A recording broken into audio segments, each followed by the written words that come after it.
और अभी भी आप क्वेश्चन नहीं कर पा रहे, और आपके एग्जाम दिसंबर में है अभी। उनको समझ नहीं आ रहा आप किस हवा के अंदर घूम रहे हो, क्या कर रहे हो, प्रोफेशनल एग्जाम कर रहे हो या किसी ने घुसा दिया कि भाई तू सीएस कर ले, उसको ढूंढ रहे हो वो कहाँ है, किसने कहा था मेरे को सीएस कर ले। मतलब इतने सारे क्वेश्चन हमने स्टार्टिंग में प्रैक्टिस किए यार, कम से कम उसको रिवीजन नहीं, कम से कम कुछ तो होगा कि चलो हमने डेली रिवाइज करना है, पढ़ना ही है थोड़ा। अरे सर की मैराथन आनी तो है भाई, मतलब सर की मैराथन आनी तो है, सर ही कराएंगे सब कुछ, हम तो भाई सर के भरोसे हैं, हमें तो सर करा देंगे तो ठीक है, नहीं कराएंगे तो हम तो फिर देख लेंगे, अगले 6 महीने बाद देख लेंगे। आपको देखना पड़ेगा, आपको खुद भी रिवीजन करनी है। आपकी ही एग्जाम है, किसी और के एग्जाम नहीं। मैं दोबारा कहता हूं डिग्री आपको ही मिलनी है जी। भाई आप सोचो ना कि कोई डिग्री खींच के भाग जाएगा आपसे डिग्री मिलते ही, वो सीन होने वाला नहीं है। और अगर आप अपनी डिग्री के लिए सिंसियर मुझे लगी नहीं रहे तो डिग्री मिलेगी भी नहीं आपको। मतलब मैं कह रहा हूं चलो कम से कम गलत हो बात समझ में आती है, क्वेश्चन ही ना करो, ये तो बहुत बड़ी दिक्कत वाली बात है। मैंने तो भी आंसर बताई नहीं। हाँ चलो आपके गलत हैं वो एक अलग बात है, सर ट्राई किया मैंने, 4 क्वेश्चन किए हैं सर, मेरे गलत हैं, उसमें दिक्कत वाली बात है। बट आप ये कहो मेरे को तो मैंने किए ही नहीं है, मेरे को याद ही नहीं आ रहा कॉन्सेप्ट कि क्या इसमें करना है, वो बड़ी दिक्कत वाली बात है।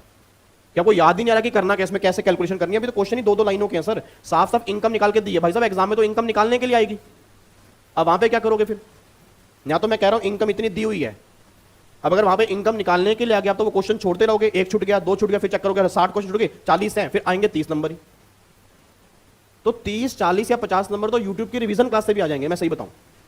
बच्चे उससे 80 नंबर भी लेके आए हुए हैं, जिनके अंदर आग लगी होती है, इनके पास पैसे नहीं है कोचिंग के। वो तो प्रॉब्लम बस सबसे बड़ी है कि आपके पास पैसे हैं, क्योंकि घर वालों ने पैसे पकड़ा दिए, जा बेटे 10,000 रुपए की कोचिंग ले ले बेटे, ठीक है, वो 10,000 के उसकी वैल्यू ही नहीं है।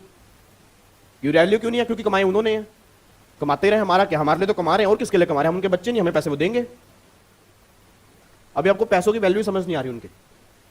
सर वो इसलिए पैसे दे रहे हैं कि आपको डिग्री मिल जाए, आप उनकी सबसे बड़ी इन्वेस्टमेंट हो, आपके पेरेंट्स की आप सबसे बड़ी इन्वेस्टमेंट हो, आप समझो उस बात को। नहीं तो उनका बुढ़ापा तो वो खुद भी सुधार सकते हैं, आप क्या सुधारोगे उनका बुढ़ापा।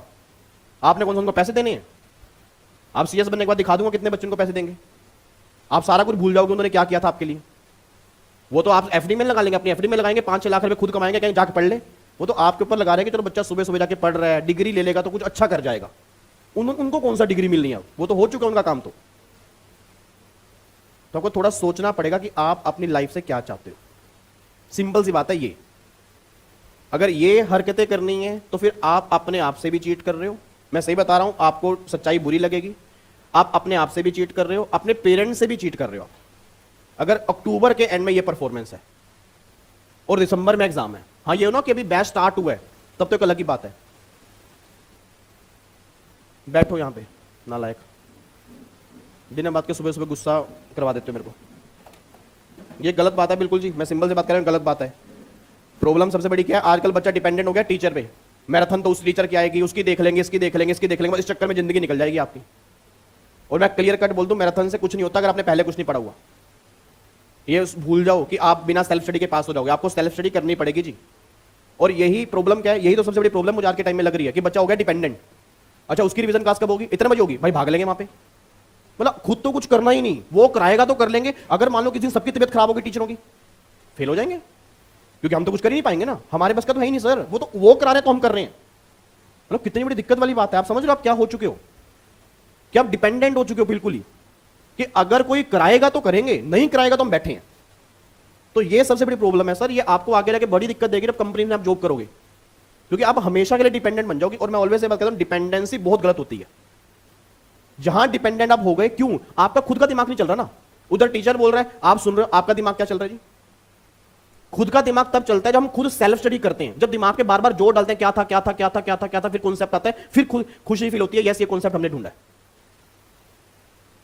तो सिंपल सी बात है, इसको थोड़ा सा, मैं ऑलवेज से बात कहता हूं, मैं हमेशा बच्चों को भी कहता हूं कि भाई जो मैं यूट्यूब पे करा रहा हूं ना, वो इन एडिशन टू आपका है, मेरे ऊपर डिपेंडेंट मत रहना भाई साहब। अगर मेरी किसी दिन तबियत खराब होगी तुम तो मुझे गालियां निकालना स्टार्ट कर दोगे, आपने कमिटमेंट की थी, आपने मैराथन नहीं कराई, तो भाई साहब मैंने नहीं कराई तो आप नहीं करोगे खुद। एग्जाम तो आपके भी हैं, आपको तो बल्कि ये होना चाहिए कि 3 रिवीजन हम करेंगे, एक सर की होगी, 4 पक्की। हम तो वही करेंगे जो सर कराएंगे, बाकी हमारी कोई पक्की वक्की नहीं है, क्योंकि हमारे पास और भी बहुत सारे काम है भाई, और भी तो काम करने हैं हमें। तो थोड़ा सा आप ये समझो, डिपेंडेंसी छोड़ दो। और मैं आपके भले के लिए कह रहा हूं सर, इसमें आपका ही भला है, मेरा कोई भला नहीं है। डिग्री मेरे पास घर 10 साल पहले डिग्री मेरे घर में पड़ी है, बहुत बढ़िया वाली। उस टाइम तो यूट्यूब होता ही नहीं था 10 साल पहले, हमने तो खुद घिसाई करके 12-12, 15-15 घंटे बैठ के घिसाई की अपनी। तभी मैं कह रहा हूं डिपेंडेंसी हमेशा खराब होती है। हाँ ठीक है, डिपेंडेंसी अच्छी है, बट पूरी डिपेंडेंसी होना वो तो बिल्कुल ही बेकार है। कि अगर कोई कराएगा तो हम करेंगे, अच्छा ये सब्जेक्ट पढ़ना है, इसकी मैराथन कब आ रही है भाई, इस टीचर की आ रही है, इतने बजे आ रही है, जाके बैठ जाएंगे। फिर तुमने क्या किया फिर भाई? सिंपल सी बात है, वो जो बोल रहा है वो तुम सुनते जा रहे हो। एग्जाम उससे अलग आ गया तो, जो टॉपिक उसने कवर ही नहीं किए तो। हर टॉपिक थोड़ा मैराथन में कवर होते हैं। अगर ऐसे मैराथन में टॉपिक कवर हो गए तो 350 घंटे क्लास 10 घंटे में खत्म हो जाएगी। आप समझो इस बातों को। वो सिर्फ ओवरव्यू है, वो सिर्फ ये है कि ये रिवीजन है, उसमें कई टॉपिक ऐसे हैं जो खुद डिटेल में पढ़ने पड़ते हैं। तो आपको थोड़ा सा यही रीजन है बच्चा चक्कर के अंदर फंस जाता है, उसको समझ नहीं आता। आप थोड़ा दिमाग लगाओ, 350 घंटे का कॉन्सेप्ट कोई 20 घंटे में कैसे करा देगा? मैं मान जाऊंगा 20 घंटे में अगर खत्म होता तो वो रेगुलर बैच नहीं बन जाता। 20 घंटे में उसने क्या कराया? वही कराया जो उसको खुद भी आता था अच्छे से, जो आपको भी लगता वाह कितना मजा आ गया। नहीं तो 20 घंटे में कुछ टॉपिक ऐसे हैं जो 50C मान लो एक चैप्टर सेक्शन है, उसको इतना टाइम लग गया तो मैं 50C 2 सेकंड में खत्म कर दूं, बच्चे को लगा ये समझ आ गया। नहीं आया, आपसे क्वेश्चन भी नहीं होगा उसका। वो तभी होगा जब आप खुद सेल्फ स्टडी अच्छे से करोगे। ठीक है, तो थोड़ा सा ना इस बात को सीरियस ले लो। एग्जाम है दिसंबर में, और ये इस तरह की मत करो। आप एग्जाम निकालने हैं तो आपका ही फायदा होगा, मेरा कोई फायदा इसमें नहीं है। आपके एग्जाम निकले, आपके पेरेंट्स खुश हो जाएंगे, आपके घर में खुशी आएंगी। जो इतने पैसे आपके ऊपर लगा रहे हैं उनको फील होगा कि चलो हमने कहीं अच्छी जगह पे लगाए हैं। नहीं तो फिर वही दिक्कत होगी, अब फेल हो गए फिर दोबारा कोचिंग लोगे, डबल। कईयों के तो मैं देखता हूँ कितने कितने पैसे वेस्ट हो रहे हैं।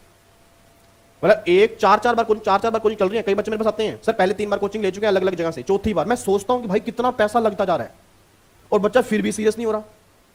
घर वालों को पैसा पानी में बहाता जा रहा है। उसको लग रहा है कि मैंने 5,000 रुपये, तो भाई 5,000 तूने 4 बार करके दे दिए, तूने टैक्स के 20,000 रुपये दे दिए। समझ रहे हो मेरी बात को? मतलब आप कह रहे हो 5 का दिए, तो भाई 5 पहले भी तो दिए, तो 20,000 तो टैक्स की कोचिंग के दे दिया आपने। तो आप कैसे कह रहे हो 5,000 रुपये की मैंने कोचिंग लिया? कितना लाखों रुपए लगा दिया आपने, आपको खुद ही नहीं पता लग रहा। आपको लग रहा है मैं तो पूरा ग्रुप लेके बैठ गया इतने में, तो पहले भी तो कितनी बार लिया। तो मेन ये चीज है कि आपको क्या करना है। ठीक है ना? तो घर के काम, ये फेस्टिवल, ये हर साल आएंगे, और ये तभी अच्छे लगते हैं जब हम कुछ अचीव कर लें। आपको भी नहीं पता, जब नहीं अचीव होता, और कई बच्चे क्विट करके मेरे को फोन करते हैं ना, सर वो रिस्पेक्ट नहीं मिलती। मैं कहा मिलेगी भी कैसे? जब आप अपनी पैरों पे स्टैंड नहीं हो ना, तो सर फ्यूचर आपके लिए अच्छा नहीं है। रीजन क्या? क्योंकि आगे वाला आने वाला जमाना वैल्यूज के, उसके पास कुछ होगा। अब वो जमाना नहीं है कि आपके पास कुछ नहीं है और आप खुश रहोगे। Answer is no. आपको अपने पैरों पे स्टैंड होना पड़ेगा। ठीक है ना? तो ये तो बिल्कुल ही गलत वाली बात है कि हमें कुछ याद ही नहीं आ रहा।